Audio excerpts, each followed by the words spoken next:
Hello students, இந்த வீடியோவில் நம்ம பார்க்க போகிறது 10th science சமச்சீர் புக் யூனிட் 3 தெர்மல் ஃபிசிக்ஸில் டீட்டெயில் ஆன்சர் பார்க்க போகிறோம். இதில் பாருங்கள் செகண்ட் டீட்டெயில் என்ன கொடுத்துருக்கான்னு explain the experiment of measuring the real and apparent expansion of a liquid with a neat diagram. அதாவது real and apparent expansion of a liquid வந்து நம்மளை வந்து மெஷர் பண்ண சொல்லியிருக்காங்க. இது ஒரு எக்ஸ்பெரிமெண்ட் மூலமா நம்ம வந்து இதை எக்ஸ்பிளைன் பண்ணணும், டயக்ராமோட நம்ம பண்ணணும். இது நம்ம படிக்கிறதுக்கு முதல்ல நம்ம என்ன பண்ணணும்னா ரியல் எக்ஸ்பான்ஷன்னா என்ன, அப்பேரண்ட் எக்ஸ்பான்ஷன்னா என்ன அப்படிங்கிறத நம்ம முதல்ல தெரிஞ்சுக்கணும். இது நம்மளுடைய டெக்ஸ்ட் புக்கில் இருக்குது. இது வந்து நம்ம எழுத வேணாம், ஆனால் ஃபஸ்ட்டு என்னங்கிறத வந்து நீங்கள் மீனிங் தெரிஞ்சுக்கோங்க.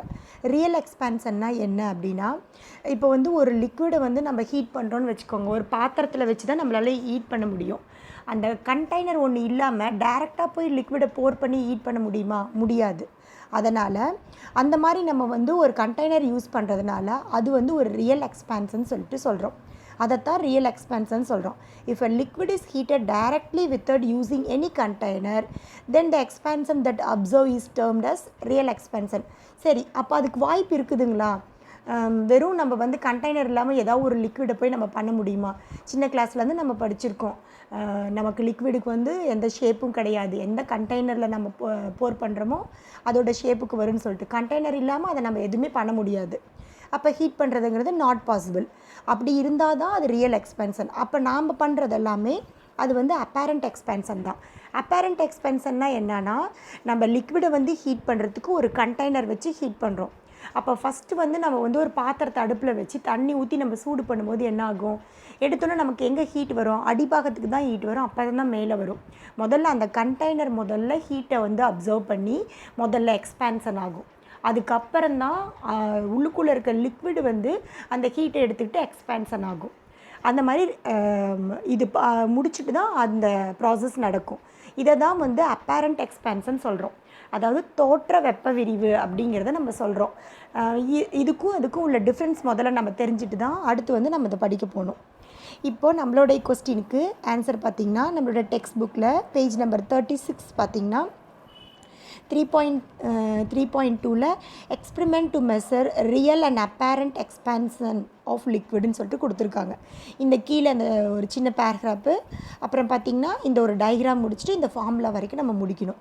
இதுதான் 5 மார்க் கொஸ்டின், ரொம்ப ஈஸி கொஸ்டின் தான். பாருங்கள், to start with the liquid whose real and apparent expansion is to be determined is poured in a container up to the level. First என்ன பண்ணுறோம், இந்த கண்டெய்னர் எடுத்துகிட்டு இந்த கண்டெய்னரில் வந்து லிக்விடை போர் பண்ணுறோம். இங்கே பாருங்கள், கலர்டு லிக்விட் நம்ம வச்சுருக்கோம். நமக்கு வந்து மார்க் பண்ணுறது தெரியணுங்கிறதுக்காக ஃபஸ்ட்டு வந்து லிக்விடை போர் பண்ணி அது என்ன அளவில் இருக்குங்கிறத மார்க் பண்ணணும். ஃபஸ்ட்டு நம்ம போர் பண்ண உடனே முதல்ல நமக்கு ஒரு அளவு இருக்கிறது வந்து L1, ஃபஸ்ட் எடுக்கிற அளவு L1, இதை நம்ம மார்க் பண்ணிட்டோம்.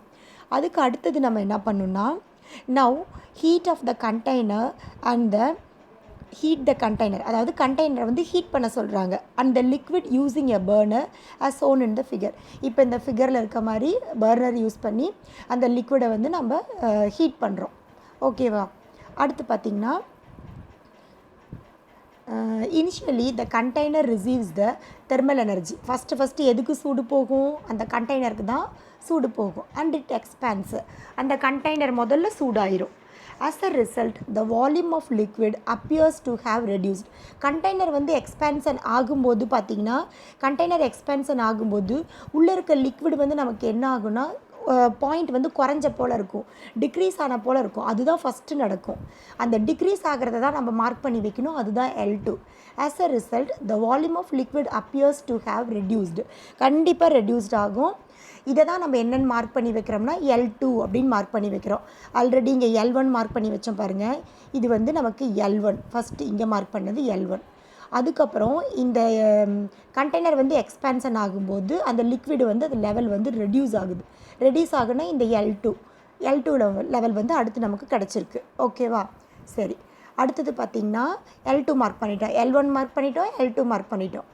அண்ட் ஃபர்தர் ஹீட்டிங், மறுபடியும் நம்ம என்ன பண்ணுறோம், இந்த கண்டெய்னர் வந்து ஹீட் பண்ணுறோம். The thermal energy supply to the liquid through the container. அந்த கண்டெய்னர் வழியாக தெர்மல் எனர்ஜி கண்டெய்னருக்கு ஃபுல்லாக போய் அங்கேருந்து எங்கே பாஸ் ஆகுதுன்னா அந்த லிக்விடுக்கு பாஸ் ஆகுது.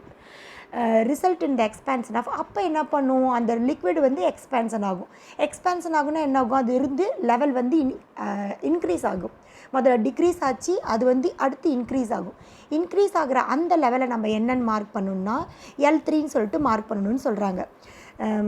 ஃபஸ்ட்டு வந்து இருந்தது வந்து ஃபஸ்ட்டு ஸ்டெப் வந்து L1.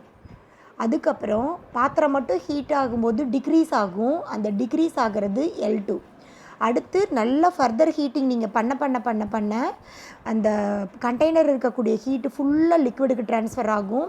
அந்த தெர்மல் எனர்ஜி எடுத்துகிட்டு அந்த லிக்விட் வந்து எக்ஸ்பேன்ஷன் ஆகி மேலே போகும், அது வந்து இன்க்ரீஸ் ஆகும். இன்க்ரீஸ் ஆகிற அந்த இது லெவல் மார்க் பண்ணுறது வந்து L3. ஓகேங்களா? L1, L2, L3 என்னென்னு தெரிஞ்சாச்சா? சரி, ஓகே. இப்போ இது எல்லாத்தையும் நம்ம மார்க் பண்ணிட்டோம். Now the difference between the level L1 and L3 is called apparent expansion. அந்த L1ல இருந்து L3க்கு போகிறது தான் நம்ம என்னன்னு சொல்கிறோன்னா apparent expansion. ஏன்னா கண்டெய்னர் வச்சு தான் நம்ம பண்ணிகிட்ருக்கோம். Difference between the level L2 and L3க்கு தான் ரியல் எக்ஸ்பேன்ஷன் பேர். இதை தான் வந்து நம்ம ஃபார்முலா எழுதணும். The real expansion is always more than that of the apparent. அப்பேரண்ட்டை விட ரியல் வந்து அதிகமாக தான் இருக்குன்னு சொல்கிறாங்க. த ரியல் எக்ஸ்பேன்ஷன் பாருங்கள், த ரியல் எக்ஸ்பேன்ஷன் வந்து L3 மைனஸ் L2, இதுதான் இதோட ஃபார்முலா. அப்பேரண்ட் எக்ஸ்பேன்ஷன் வந்து L3 மைனஸ் L1. ஓகேவா? இந்த ஃபார்முலா போட்டு இந்த டயக்ராம் போட்டு முடிக்கிற வரைக்கும் நம்ம இந்த கொஸ்டின் வந்து டயக்ராம் ஒன்றுமே ரொம்ப ஈஸி. ஒரு கோனிக்கல் ஃப்ளாஸ்க் மாதிரி ஒன்று வரைஞ்சிக்கணும். அதில் வந்து நம்ம போடுறது வந்து இந்த கெப்லரி டியூப் மாதிரி ஒன்று போட்டுக்கணும். இதில் இந்த லெவல் மார்க் பண்ணுறது தான். கீழே வந்து பர்னர் போட்டுக்கிறோம். லெவல் மார்க் பண்ணுறது ஃபஸ்ட்டு கீழே இருக்கிறது வந்து L2, அப்புறம் மேலே L1, L3. L1 வந்து சென்டரில் இருக்கணும். நீங்கள் பாட்டுக்கு லைனாக L1, L2, L3ன்னு எழுதிடக்கூடாது, அது ராங்கு. ஃபஸ்ட்டு இருக்கிறது L2, L3க்கு மிடில் தான் வந்து L1 இருக்குது. எது வந்து அப்பேரண்ட் எக்ஸ்பேன்ஷன்னா இந்த L1ம் L3க்கு இடையே அப்பேரண்ட் எக்ஸ்பேன்ஷன். L2க்கும் L3க்கு இருக்கிறது வந்து ரியல் எக்ஸ்பேன்ஷன். இவ்வளோ அளவுக்கு தெரிஞ்சுட்டு இதை மார்க் பண்ணிங்கன்னா போதும். வெரி ஈஸி கொஸ்டின்னு. ஓகேங்களா? Thank you students.